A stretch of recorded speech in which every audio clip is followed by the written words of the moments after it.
आज की क्राइम दास्तान एक ऐसे सीरियल किलर की है जिसके मर्डर करने का तरीका ही उसकी पहचान बन गया। दोस्तों, हम बात कर रहे हैं बीटीके की, जिसका मतलब है बाउंड, टॉर्चर और किल्ड। इसी तरीके को इस्तेमाल करके ये सीरियल किलर लोगों को अपना शिकार बनाता था। इस सीरियल किलर का असली नाम था डेनिस रेडर।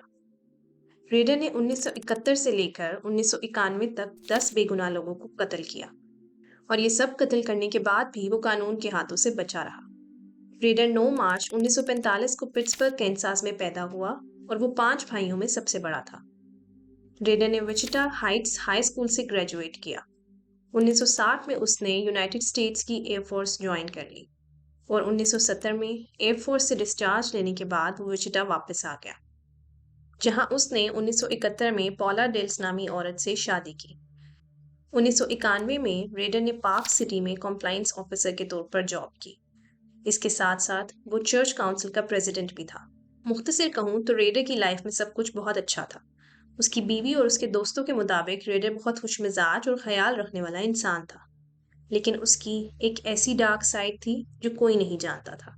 रेडर को छोटी उम्र से ही बेबस औरतों को टॉर्चर करना और उनको सेक्सुअली अब्यूज करना बहुत फैंटेसाइज करता था। वो अक्सर औरत का रूप इख्तियार करके पड़ोस में रहने वाली औरतों की जासूसी किया करता और उनके कपड़े और अंडरगारमेंट्स चुराया करता था। रेडर ने अपनी इस सेक्सुअल और वायलेंट फैंटेसीज को अपने घर वालों और आसपास के लोगों से बहुत अच्छे से छुपा रखा था। रेडर की जुर्म की दास्तान 15 जनवरी 1974 से शुरू हुई, जब उसने विचिटा में रहने वाली ओटेरो फैमिली के 4 मेंबर्स जूली और जोसेफ और उनके 2 बच्चों को अपना निशाना बनाया। जूली और जोसेफ का 15 साल का बेटा, जो इस वाक़ये के दौरान स्कूल में था, उसने घर आकर अपनी फैमिलीज की डेड बॉडीज को देखा। पुलिस जब इन्वेस्टिगेशन के लिए ओटेरो फैमिली के घर पहुंची तो उन्हें वहां से सीमन के कुछ ट्रेसेस मिले, जबकि किसी भी विक्टिम को सेक्सुअली असॉल्ट नहीं किया गया था।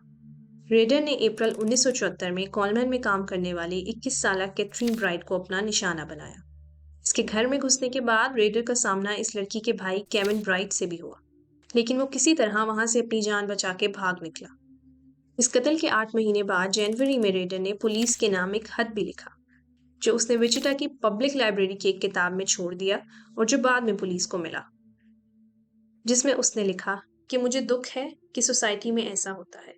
ये वही है जो सबसे ज्यादा तकलीफ में है। आप मुझे साइकोटिक कहेंगे, लेकिन खुद पे काबू रखना बहुत मुश्किल है और मैं नहीं जानता कि शैतान मेरे दिमाग में कैसे आया, लेकिन ये यही है। मार्च 1977 में रेडर ने शिल्ले रोथ नाम की औरत को गला दबाकर मार डाला। कुछ ऐसे बाद जब लोग आहिस्ता आहिस्ता इस अनजान सीरियल किलर के खौफ से उभरने लगे, तो रेडर ने एक टीवी चैनल को एक खत भेजा, जिसमें उसने लिखा, अवाम की तवज्जो हासिल करने के लिए मुझे कितने और लोगों को जान से मारना पड़ेगा। इस खत के बाद लोगों में इस सीरियल किलर का खौफ एक बार फिर से नजर आने लगा, लेकिन रेडर की दूसरों पर जुल्म करने की फैंटेसी यहाँ तक भी खत्म नहीं हुई और 1985 में उसने अपने घर के पास रहने वाली मेरीन वॉलेस को भी अपना शिकार बनाया। इस औरत को मारने के बाद रेडर उसकी लाश को चर्च ले गया, जहां उसने उसकी कुछ तस्वीर बनाई।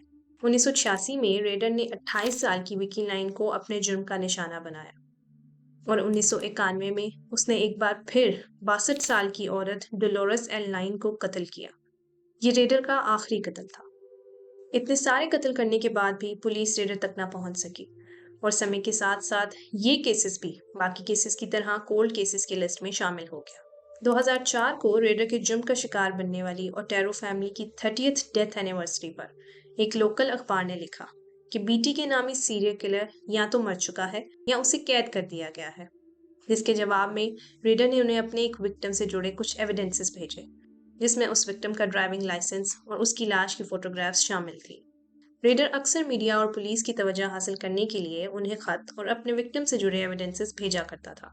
2005 में भी रेडर ने पुलिस की तवज्जो हासिल करने के लिए पुलिस को एक फ्लॉपी डिस्क भेजी, लेकिन इस बार पुलिस उस डिस्क में मौजूद डेटा की मदद से आखिर 32 साल बाद इस अनजान कातिल को ढूंढने में कामयाब हो गई और बिला आखिर 25 फरवरी 2005 को पुलिस ने रेडर को उसके घर से गिरफ्तार कर लिया, जिसके बाद रेडर ने अदालत में इस बात का एतराफ़ किया कि उसने ही इन 10 लोगों को जान से मार डाला था।